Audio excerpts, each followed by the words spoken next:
em Jaraguá do Sul. Hoje, 1º de fevereiro de 2012, nós vamos conversarmos com a Vanja Ferreira, que é do Rio de Janeiro, e uma pessoa muito identificada com o movimento cultural do FEMUSC.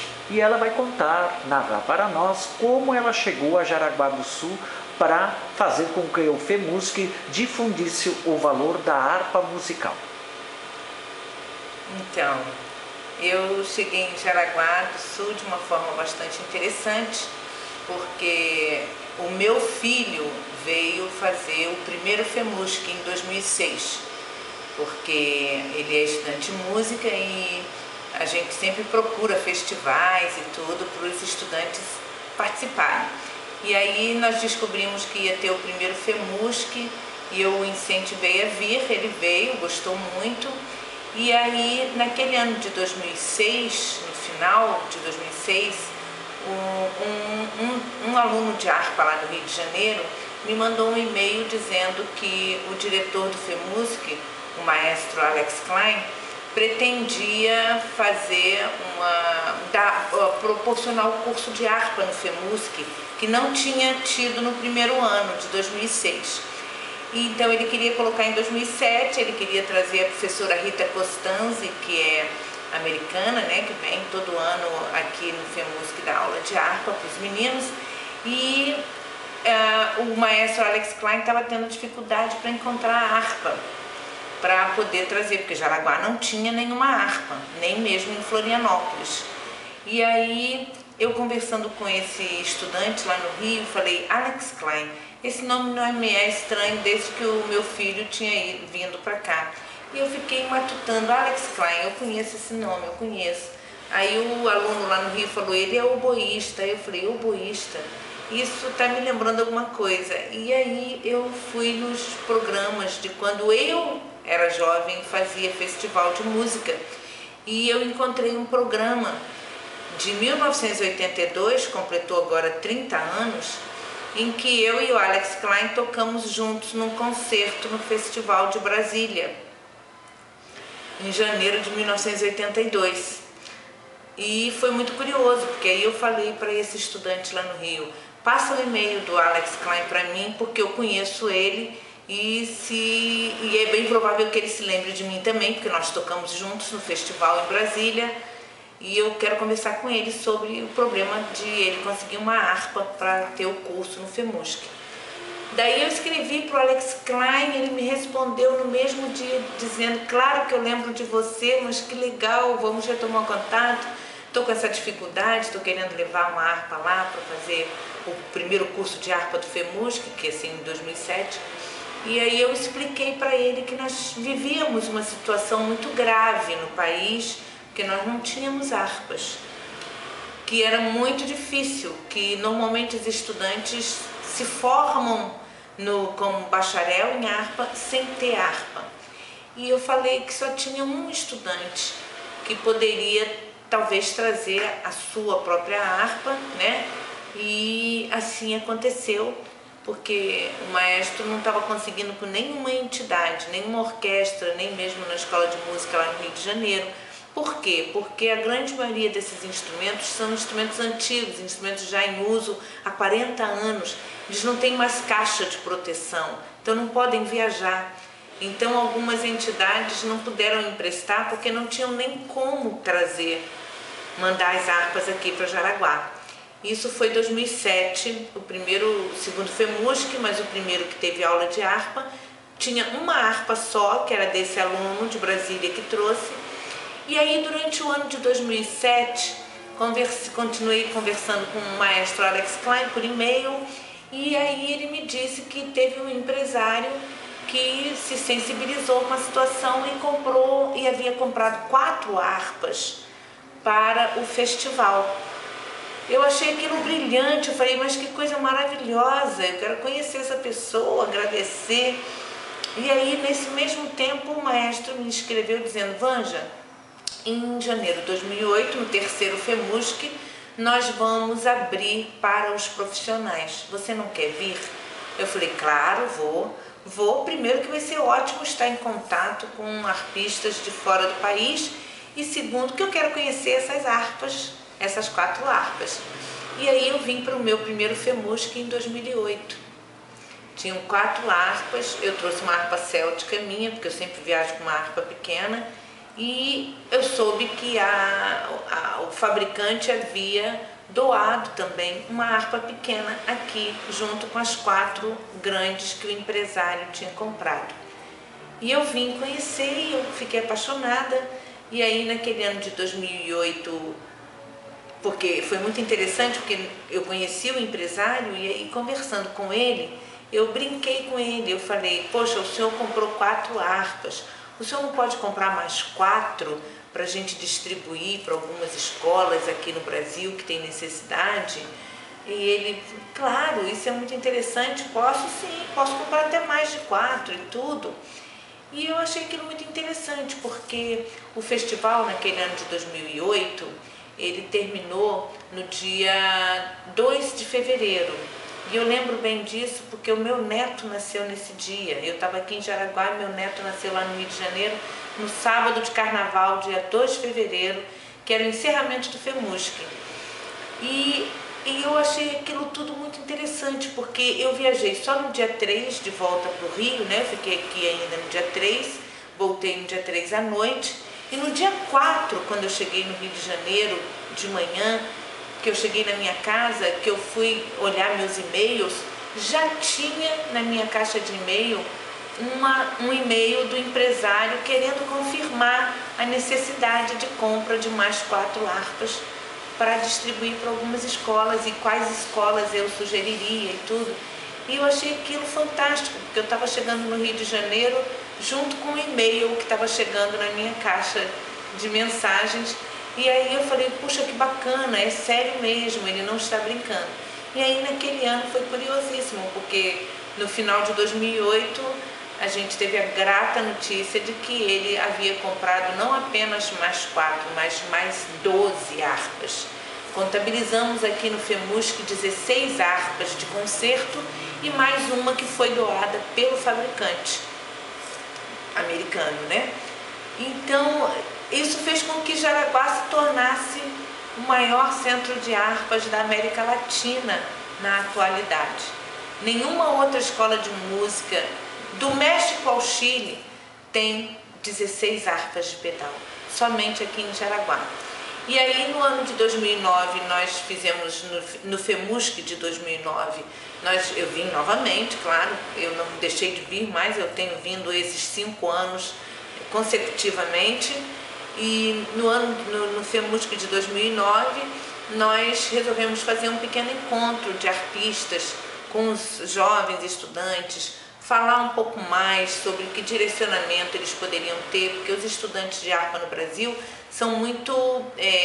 ficam muito isolados.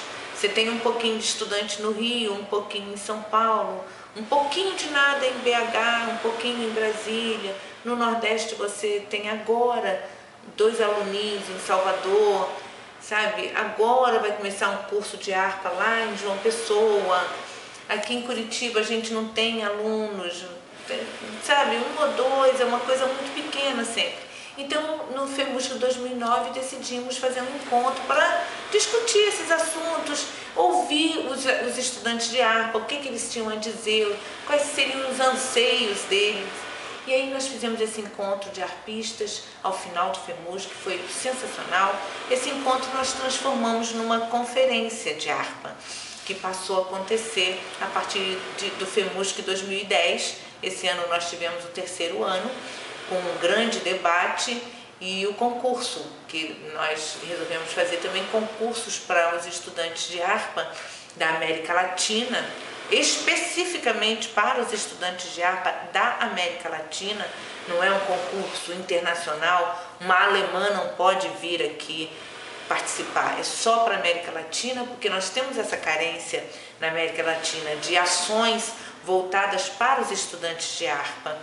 Então, quando nós vimos o sucesso do encontro de harpistas no FEMUSC 2009, em 2010 transformamos na conferência, que é o CONARPA, que é conferência e concurso.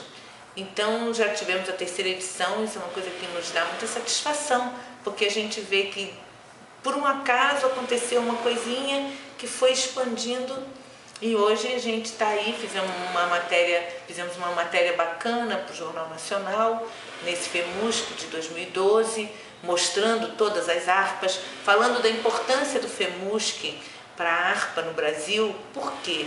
Porque a harpa no Brasil ela estava um pouquinho abandonada. Nós não temos instituições de ensino realmente fortes de harpa, não temos.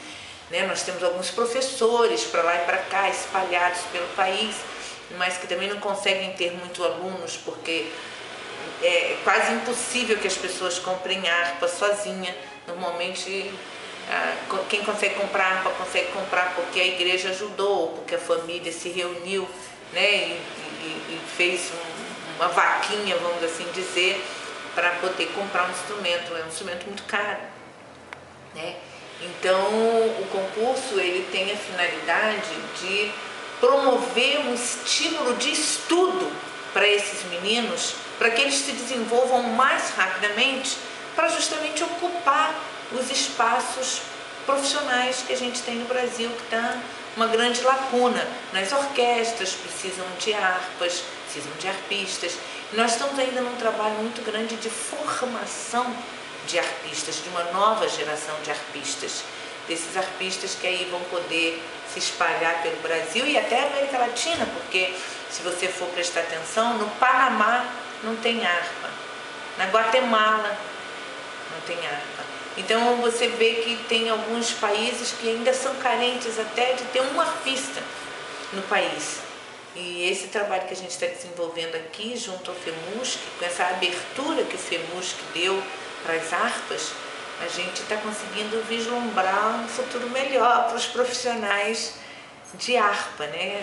Dos meninos que se encantam com a harpa um dia e que elegem a harpa como profissão. E a gente precisa cada vez abrir mais espaço para isso. E nesse ponto o FEMUSC tem sido realmente a casa da gente, né? É um espaço onde a gente sente que está aberto totalmente com relação às harpas, com relação aos estudantes, com relação às ideias que nós temos sobre harpa, né, para juntar, para discutir, para conversar, o que podemos melhorar, o que os estudantes estão precisando. E foi assim que eu vim parar no FEMUSC. Que bacana. E me diga uma coisa, a identidade musical, a sua formação, como é que você trilhou para chegar a uma pessoa que tem o domínio do instrumento da harpa? E você também é musicista? Sim, eu sou unicamente arpista. Eu tenho formação clássica, formação erudita mesmo.